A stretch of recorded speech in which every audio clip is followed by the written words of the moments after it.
بنو امیہ قریش کا ایک ممتاز اور دولت مند قبیلہ تھا۔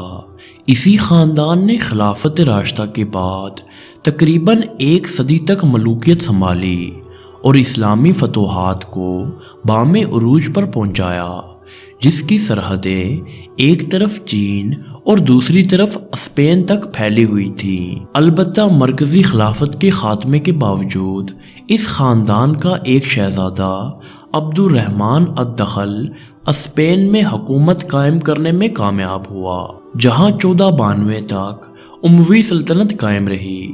قریش کے تمام خاندانوں میں سے بنی ہاشم اور بنو امیہ کو عظمت و شہرت اور دنیاوی وجاہت کے اعتبار سے نمایاں مقام حاصل تھا۔ یہی وجہ تھی کہ قبائلی دور ہونے کی وجہ سے زمانہ جاہلیت میں کبھی بنو ہاشم سبقت لے جاتے اور کبھی بنو امیہ۔ بنی ہاشم اور بنی امیہ میں مدت تک تولیت کعبہ کی سرداری کے سلسلے میں تنازع رہا۔ آخر بااثر لوگوں کی مداخلت سے ان دونوں میں انتظامی مامور تقسیم کر دیے گئے۔ اس خاندان کے جد اعلیٰ امیہ بن عبد شمس تھے۔ قریش کا سپہ سالاری کا منصب بنی مخزوم سے اس خاندان میں منتقل ہو گیا۔ زمانہ جاہلیت میں سپہ سالاری کا عہدہ اس خاندان میں سے حرب بن امیہ اور پھر ابو سفیان کے پاس رہا۔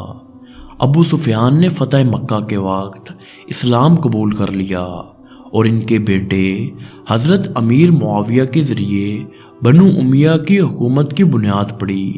سلطنت بنو امیہ کے بانی حضرت امیر معاویہ تھے۔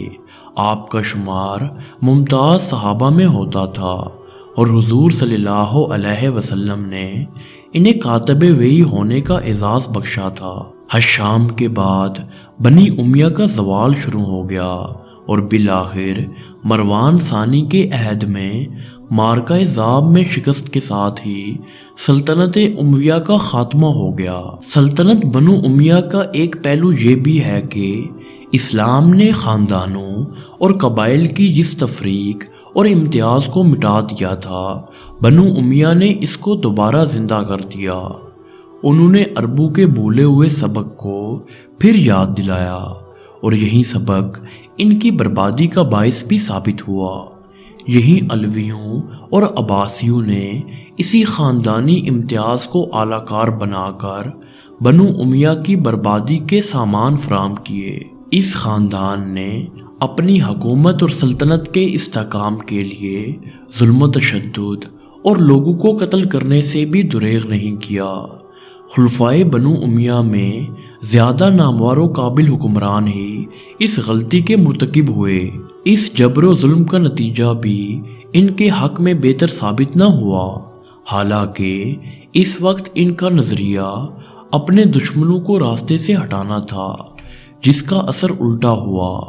سلطنت بنو امیہ کا ایک قابل تحسین پہلو یہ نظر آتا ہے کہ اس دور میں عربوں کی اپنی ایک الگ حیثیت رہی۔ عرب فاتح قوم تھی۔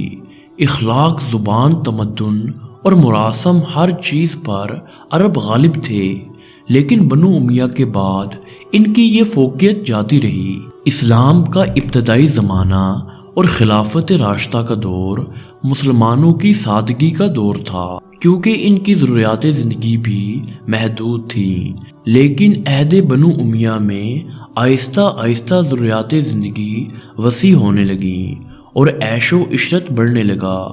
بنو امیہ کی حکومت میں خلافت کو موروثیت میں تبدیل کرنے کے بعد جو سب سے بڑی تبدیلی نظر آئی وہ یہی عیش پرستی اور شہنشاہیت ہے۔ یہی وجہ ہے کہ آخری دور میں اس کا اثر اس قدر بڑھ گیا تھا کہ آخرکار یہی تبدیلی ان کے زوال کی وجہ بن گئی۔